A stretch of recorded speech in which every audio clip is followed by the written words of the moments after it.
नमस्कार साथियों, आज का स्टॉक मार्केट सिर्फ चार्ट से नहीं बल्कि global tension, crude oil, Donald Trump और पीएम नरेंद्र मोदी जी की जो अपील हुई है भारतीय देशवासियों से, उन सभी चीज़ों से ये मार्केट आज रन करने वाला है। और अगर आपने आज की ये पूरी वीडियो मिस कर दी है या अपडेट्स मिस कर दिए हैं, तो मार्केट ओपन होते ही या मार्केट के बीच मार्केट में आपको लगेगा कि अचानक मार्केट में ऐसा क्या हो गया जिससे मार्केट में इतना पैनिक देखने को मिल रहा है। जी हाँ दोस्तों, अभी गिफ्ट निफ्टी भी 150 पॉइंट्स से ऊपर की डाउन साइड दिखा रहा है। और दूसरी तरफ बात करें कि ब्रेंट क्रूड ऑयल भी काफ़ी तेज़ी से बढ़ता हुआ दिखाई दे रहा है, जो करीब 100 के ऊपर भी चला गया है।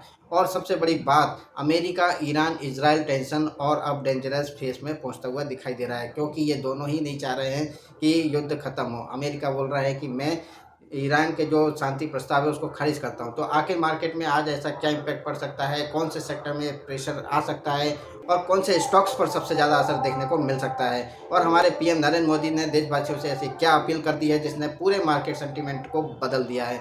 और दोस्तों, आखिरी में मैं आपको ये भी बताऊंगा कि आज मार्केट में सबसे ज़्यादा नज़र आपको किन किन चीज़ों पर रखना है। सबसे पहले बात करते हैं कि हमारे प्रधानमंत्री नरेंद्र मोदी जी ने देशवासियों से क्या अपील करी है। दोस्तों, कल पीएम मोदी जी ने देशवासियों से फ्यूल बचाने की अपील करी है। उन्होंने देशवासियों से बोला है कि आप पेट्रोल डीजल का इस्तेमाल कम करें, इलेक्ट्रिक वाहन का यूज़ ज़्यादा करें। उन्होंने कहा है कि ग्लोबल क्रूड ऑयल प्राइस जो हैं लगातार बढ़ते जा रहे हैं और वेस्ट एशिया यानी मिडिल ईस्ट में जो ईरान और अमेरिका जो युद्ध जो चल रहा है उसके कारण क्रूड ऑयल के प्राइस में प्रेशर देखने को मिल रहा है और इससे भारत की इकोनॉमी पर दबाव पड़ रहा है। तो पीएम मोदी ने लोगों से कहा है कि अननेसेसरी जो आप फ्यूल कंजम्पशन कर रहे हैं आप उसको कम करें, वर्क फ्रॉम होम को बढ़ावा दें। जैसे हमने लॉकडाउन के टाइम पे हमने वर्क फ्रॉम होम पर जोर दिया था, उसी तरीके से अभी जोर देते हुए यहाँ पर देखने को मिल रहे हैं। और फॉरेन ट्रैवल को आप अवॉइड करें, इस तरीके की उन्होंने बात करी है। साथ उन्होंने गोल्ड को खरीदने के लिए मना किया है कि उन्होंने देशवासियों से अपील करी है कि सोना अभी ना खरीदें। सरकार की चिंता ये है कि अगर क्रूड ऑयल लगातार महंगा होता गया तो इंडिया का इंपोर्ट बिल बहुत ज़्यादा बढ़ जाएगा, जिससे रुपीस पर दबाव आ सकता है और इन्फ्लेशन बढ़ सकता है और इकोनॉमी पर भी असर इसका देखने को ज़रूर मिलेगा। अब आप सोच रहे होंगे कि इसका स्टॉक मार्केट से क्या कनेक्शन है। तो चलिए इन सब चीज़ों को आसान भाषा में समझते हैं और कोशिश करते हैं कि आज की जो न्यूज़ ड्राइवन इन्फॉर्मेशन है तो इससे हमारे स्टॉक मार्केट पर क्या असर पड़ने वाला है। तो देखिए दोस्तों, भारत जो है अपनी ज़रूरत का ज़्यादातर हिस्सा जो है क्रूड ऑयल से इंपोर्ट करता है। इसका मतलब क्या है कि क्रूड ऑयल जितना महंगा होता जाएगा भारत को उतना ज़्यादा डॉलर खर्च करना पड़ेगा उसको खरीदने के लिए। और इसका सीधा असर पड़ता है हमारे ऑयल मार्केटिंग कंपनीज पर, एविएशन सेक्टर पर, पेंट कंपनीज पर, केमिकल सेक्टर पर और ओवरऑल मार्केट सेंटीमेंट पर भी। अगर क्रूड ऑयल लगातार ऊपर बढ़ता गया, जैसे अभी $100 के ऊपर चल रहा है, तो इस तरीके से यदि क्रूड ऑयल और जो अभी इसका हाईएस्ट यदि हम प्राइस करें तो वो ₹110 का क्रूड ऑयल भी पहुंच चुका है। यदि इसी तरीके से क्रूड ऑयल यदि ऊपर जाता जाएगा तो इन्फ्लेशन बढ़ सकता है आने वाले टाइम में, और आरबीआई फ्यूचर में रेट कट करने से बच सकता है। यानी स्टॉक मार्केट के लिए ये एक नेगेटिव इंडिकेशन माना जा रहा है। तो दोस्तों, अब बात करते हैं सबसे बड़ी इंटरनेशनल न्यूज़ की। तो डोनाल्ड ट्रंप ने ईरान की तरफ से आए हुए शांति प्रस्ताव को टोटली अनएक्सेप्टेबल कहकर रिजेक्ट कर दिया है। तो रिपोर्ट्स के अनुसार ईरान ने कुछ कंडीशन रखी हुई थी डोनाल्ड ट्रंप के सामने, जिन्हें डोनाल्ड ट्रंप ने साफ साफ मना कर दिया है। बोले मुझे आपकी ये शर्तें मंजूर नहीं हैं और युद्ध यहाँ पर मैं समाप्त नहीं करूँगा।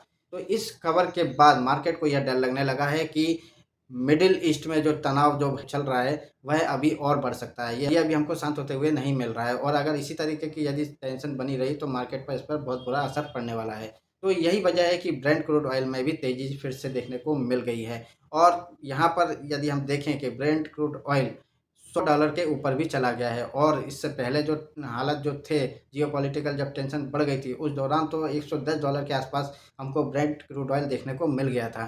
तो यही उसी डायरेक्शन में यदि ये ऐसा रहा तो ये उसी डायरेक्शन में 110 के आसपास फिर से पहुंचने की कोशिश कर सकता है। तो अब जब भी क्रूड ऑयल अचानक से तेज़ी से ऊपर जाता है तो हमारे इंडियन स्टॉक मार्केट पर प्रेशर देखने को मिल जाता है। क्यों देखने मिल जाता है? क्योंकि हमारा भारत देश जो है ऑयल को इंपोर्ट करता है, मतलब हमारा भारत जो है ऑयल इंपोर्टिंग कंट्री है ना। और क्या होता है, इससे रुपया कमज़ोर होने लगता है, इन्फ्लेशन हमारा बढ़ जाता है, चीज़ें सारी महंगी होने लग जाती हैं क्योंकि ऑयल इंपोर्ट होता है। तो ऑयल महंगा होगा तो हमारी सारी चीज़ें महंगी होती जाएंगी, इससे इन्फ्लेशन बढ़ जाता है। इससे इन्फ्लेशन बढ़ने से क्या होता है, हमारे एफआईआईज़ का मूड माहौल चेंज हो जाता है, वो सेलिंग बढ़ाना चालू कर देते हैं और मार्केट जो है रिस्क मोड में चला जाता है। तो बात करें गिफ्ट निफ्टी की, तो गिफ्ट निफ्टी भी हमें यहाँ पर वीक दिखाई दे रहा है और लगभग लगभग 150 पॉइंट से भी और ऊपर नीचे खुलने की कोशिश हो रही है। तो इसका मतलब है कि आज मार्केट की जो शुरुआत है वो थोड़ी-सी कमज़ोर हो सकती है। स्पेशली हम बात करें कि बैंकिंग सेक्टर हो गया है, ऑटो सेक्टर हो गया है, पेंट जो स्टॉक्स होते हैं, पेंट स्टॉक्स उनमें थोड़ा-सा हमको दबाव देखने को मिल सकता है। जो हमारे एविएशन स्टॉक्स होते हैं और जो ऑयल इंडस्ट्री वाली जो कंपनीज़ हैं, जो ऑयल को कंज़्यूम करती है, उन वाली कंपनीज़ में, उन सेक्टर्स में आपको थोड़ा-सा प्रेशर देखने को मिल सकता है। जी हाँ दोस्तों, वहीं दूसरी ओर यदि मैं बात करूँ तो कुछ सेक्टर में डिफेंसिव भी रोल देखने को मिल सकता है। जैसे जब मार्केट तेज़ी से गिरता है तो कुछ जैसे हमारा आईटी हो गया, फार्मा हो गया, एफएमसीजी हो गए, तो ये स्टॉक्स ये सेक्टर ऐसे होते हैं जहाँ पर थोड़ा-सा मार्केट को बैलेंस करने के लिए कोशिश चलती है। तो जब भी मार्केट तेज़ी से डाउनफॉल होता है तो ये थोड़े से सेक्टर ऐसे हैं जो बैलेंस करते हैं, मार्केट को नीचे जाने से रोकते हैं। तो इस तरीके की अनसर्टेनिटी यदि मार्केट में यदि रहेगी तो लोग कंपैरेटिवली सेफ सेक्टर की तरफ शिफ्ट करते हुए देख सकते हैं। तो इन सेक्टर में थोड़ा-सा आप नज़र बना सकते हैं। अब इन सब बातों को सुनकर यदि आपको ऐसा लग रहा है कि क्या मार्केट आज क्रैश हो जाएगा, तो देखिए अभी ऐसी कोई कंडीशन नहीं है कि मार्केट अभी क्रैश होने वाली बात नहीं है। अभी सिर्फ इन्फॉर्मेशन आई है तो मार्केट में थोड़ा-सा प्रेशर देखने को मिल सकता है। थोड़ी-सी वॉलेटिलिटी ज़रूर बढ़ सकती है, तो आपको पैनिक करने की कोई ज़रूरत नहीं है। अभी मार्केट जो है पूरी तरीके से न्यूज़ ड्राइवन मोड में चल रहा है। अभी कोई आप सोचिए कि सपोर्ट रेजिस्टेंस काम करेगा तो इस तरीके से अभी नहीं हो सकता है आने वाले कुछ टाइम में। यहाँ पर टोटली न्यूज़ ड्राइवन इन्फॉर्मेशन के बेसिस पे हमारा मार्केट अभी रन कर रहा है। तो क्रूड ऑयल हमारा ऊपर बढ़ता जा रहा है, ईरान इज़राइल टेंशन हमारी बढ़ रही है, अमेरिका का एग्रेसिव स्टैंस जारी रहा है और शॉर्ट टर्म में थोड़ा-सा प्रेशर देखने को मिल सकता है। अगर ये आपको पैनिक करने की ज़रूरत नहीं है, लेकिन थोड़ी-सी वॉलेटिलिटी थोड़ी-सी बढ़ सकती है। यदि ये चीज़ें थोड़ी-सी बैलेंस होते हुए दिखेंगी, जैसे बात करें कि अभी मार्केट की जो कंडीशन है वो टोटली न्यूज़ ड्राइवन है। मतलब न्यूज़ के बेसिस पर हमारा मार्केट अभी रन कर रहा है। सपोर्ट रेजिस्टेंस थोड़ा-सा काम कर रहा है कि नहीं कर रहा है, मुझे तो नहीं लग रहा है कि सपोर्ट रेजिस्टेंस थोड़ा-सा अभी काम करेगा इस कंडीशन में। लेकिन थोड़ा-सा न्यूज़ ड्राइवन मोड पे हमारा मार्केट अभी चलेगा, क्योंकि क्रूड ऑयल भी बढ़ता जा रहा है, ईरान-इज़राइल जो अभी टेंशन है, अमेरिका भी है उसमें सपोर्ट नहीं कर रहा है। तो ये सारी चीज़ें जो है इस तरीके से मार्केट की कंडीशन को थोड़ा-सा डिस्टर्ब करे रखी हुई हैं। तो आने वाले टाइम में थोड़ा-सा मार्केट में प्रेशर आपको शॉर्ट टर्म में दिखाई दे सकता है। तो दोस्तों आज मार्केट में हमको ज़्यादातर नज़र बना के रखना है ब्रेंट क्रूड ऑयल के मूवमेंट पर, मतलब ब्रेंट का जो क्रूड ऑयल का जो चार्ट है उस पर थोड़ा-सा ध्यान रखना है। गिफ्ट निफ्टी की ओपनिंग हमारी कहाँ पर हो रही है, गिफ्ट निफ्टी कितना डाउन हो गया है, उस चीज़ पर भी हमको ध्यान रखना है। डॉलर इंडेक्स और रुपीस के बीच में क्या चल रहा है, अभी प्राइस डॉलर बढ़ रहा है क्या रुपीस डाउन हो रहा है, इस तरीके से हम चीज़ों पर ध्यान रखना है। और एफआईआईज़ की बाइंग और सेलिंग डाटा क्या निकल के आ रहा है, उस चीज़ पर भी हमको फोकस करना पड़ेगा। और मिडिल ईस्ट से जो आने वाली हर ब्रेकिंग न्यूज़ जो है वो आपके लिए एक, अगर वीडियो यूज़फुल लगी हो तो वीडियो को लाइक ज़रूर करना ना भूलें।